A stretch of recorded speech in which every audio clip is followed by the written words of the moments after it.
Just a quick announcement before today's show that November is Investor Month. For the entire month of November, we will be featuring 12 cannabis investors. So if you're a cannabis company that's raising capital or an accredited investor that's looking for a firm to manage your cannabis investments, make sure to listen to Raising Cannabis Capital in November and get ready for 12 cannabis investor episodes. In this case, though, it'd be like taking a model and saying, hey, we want to do a McDonald's in Illinois, and we want to do one in Michigan. But here's the caveat. In Illinois, and in Michigan for that matter, all the cows, they have to be from Illinois. And not only do they have to be from Illinois, they have to be born in Illinois, and they have to be consumed in Illinois. From MJBulls Media, it's the Raising Cannabis Capital Show. I'm Dan Humiston, and on today's show, how this company has figured out a way to legally expand their successful cannabis brand nationally.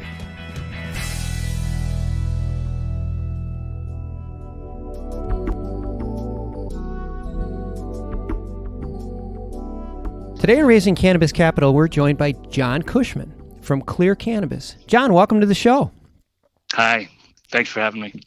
Well, for most of us, when we hear the Clear, we think of concentrates and dabbing products and the proprietary technology that your chemists and your scientists have developed over the years makes the Clear one of the most well-known brands. But I don't think people probably realize that it just didn't happen overnight. I mean, this is like 7 years or more that you guys have been refining the process, creating better brands and expanding the brand. So I think maybe we should start there. For people that know the Clear but don't know the whole story, can you just give us a quick snapshot of where you are with the Clear and how you got there? Yeah, absolutely. It's a distillate product, and it's been around for officially 7 or so years, created by Chris Barone in Long Beach, California. Really, Chris was the pioneer of distillate. He's a chemist. He figured out how to take the pieces of the plant that he wanted, in this case, the THC, and remove all the lipids, all the fats, all the other cannabinoids into a pure and clear THC product.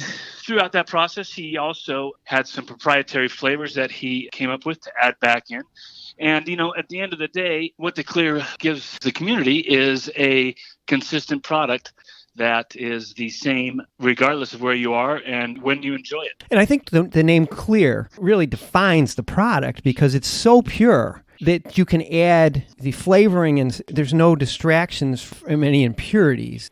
Absolutely, absolutely. You see many products out there that are not clear. We take pride in giving a pure product, thus the name again, as you said, it's clear, and we add flavors, and then some are just straight distillate, which is equally as enjoyable.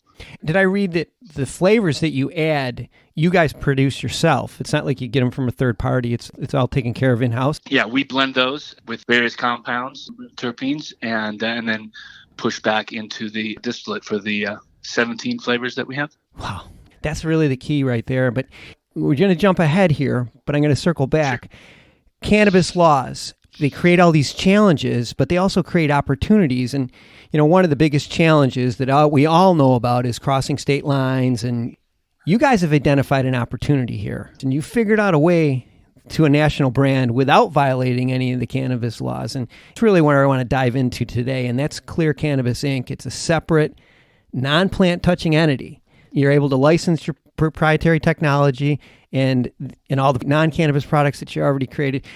Maybe give everybody a more detail how this plan works. Sure, absolutely. A quick history, right? If we were any other product non-cannabis, you would make a great product and you would institute a supply chain, and we're in Denver, and then you would ship your product to every state in the union right out of Colorado. We've all been to a McDonald's. We know this story. Everything tastes the same everywhere you go, and the consistency. Now, that's a great model, and clearly that works. In this case, though, it'd be like taking that model and saying, hey, we want to do a McDonald's in Illinois, and we want to do one in Michigan. But here's the caveat. In Illinois, and in Michigan for that matter, all the cows, they have to be from Illinois. And not only do they have to be from Illinois, they have to be born in Illinois, and they have to be consumed in Illinois. Because of the laws in the various states, we have come up with an equation in which we will go to the different markets. So let's say we'll go to Nevada or Michigan, and we will partner up with a entity in those areas, and then we will license the IP of the clear product to them and help them on all the phases of manufacturing and sales and all the kind of, I call it business 101 functions. It allows us to create a top shelf brand in the clear, and it also allows us to distribute that in non-conventional methods through our kind of partner network. At the end of the day, it allows the consumer to have a consistent product in any market that recreational cannabis is legal. I want to take a quick break to thank you for listening to today's show. As the leading cannabis podcast network, we're constantly adding new cannabis podcasts to support our industry's growth. And that's why we're so excited to announce our newest podcast, The Cannabis Breakout, which premieres October 25th. The show is about the thousands of Americans who remain in prison for violating cannabis laws that have long since been overturned. The Cannabis Breakout gives cannabis political prisoners a voice. If you're a former cannabis prisoner or have a loved one who is a cannabis prisoner, we want to share your story. Please go to MJBulls.com and sign up to be a guest. Now, you talked about your partner network, and let's go a little deeper into that. Sure. In some cases, they're partners, but also I know you're interested in maybe doing some acquisitions. If somebody's got a really established footprint and wants to be maybe rolled up into your brand. Yeah, absolutely. So we have an active M&A strategy. When we talk M&A, you would look at Clear Cannabis Inc. as a distribution company with a distribution platform in cannabis. You know, someone might have a edible line, right?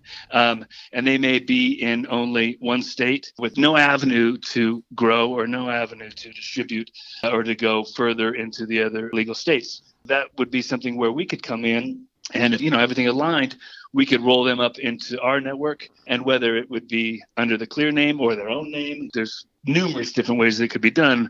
But the point being that using our platform and our partner networks, we would be able to help really launch that brand and put it in the areas that we already are at with the Clear. Yeah, it makes a lot of sense. It makes a lot of sense because, like you said, each state is sort of a micro market right now. And some of these brands have established trust within the community. And if you want to roll up into your brand, it makes a lot of sense. I think being in Colorado, that helps us. As you know, we were one of the first, and we've made some mistakes along the way as a state. But at the end of the day, we've done a lot of things right. I think having a Colorado base definitely brings some legitimacy to what we're doing. And people can trust that, Colorado's been doing it a little while. We're just coming online. Let's look to them. Let's see if they can help. And so I think at the end of the day, that's another good selling point to not only the Clear product, but to our platform and our strategy. Yeah, I mean, the experience, you can't beat it. And you have a great product. You've established a great team. You have distribution already, and you've been doing this for over 7 years now. So now's the time. You're national. Exciting. It makes sense. It makes sense. This is a super expensive proposition, what you're about to do. Going national, rolling up the rest of the country, super expensive. What's the plan for funding it? Great question. Yes, it does take a little bit of cash. We're raising money right now very successfully to really create a bigger footprint. We have a great team. We say we got the tools, the processes, and more important, the people.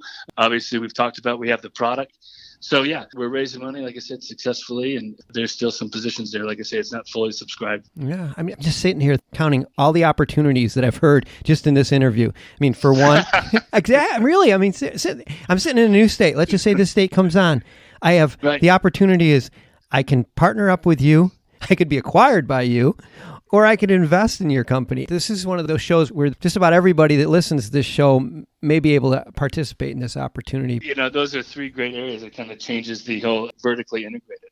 Yeah, exactly. In a different way. But you nailed it. That's the definition of a good partnership. You bring the things you do well and you partner up with people that do their things well. So that's what we try to do. And there's a lot of people getting into the business as we move east. They're very well capitalized, but they don't know a thing about cannabis. They know that the opportunity is there, and they may have manufacturing experience, but never in cannabis or in products, or they may have ag experience, but not in products. Those are the kind of partnerships that we're finding, and they're just great because, like I say, people bring their expertise, we bring ours, and we move forward and go get the next one. It's really exciting for us right now. Cannabis sweat equity is one of the most valuable. It's one of the most valuable commodities out there right now. Yeah, absolutely. Absolutely it is. Well, we've been speaking with John Cushman from Clear Cannabis, and I'll have all his contact information and investor information on the MJBulls website. John, this has been great. Thanks a lot for being on the show. Hey, it was a pleasure. Thanks very much. Good luck. Thanks for listening to Raising Cannabis Capital. To learn more about today's guest or to become a guest, visit our website at MJBulls.com. Today's show was produced by MJBulls Media, with original music produced in part by Jamie Humiston. I'm Dan Humiston, and you've been listening to the Raising Cannabis Capital podcast.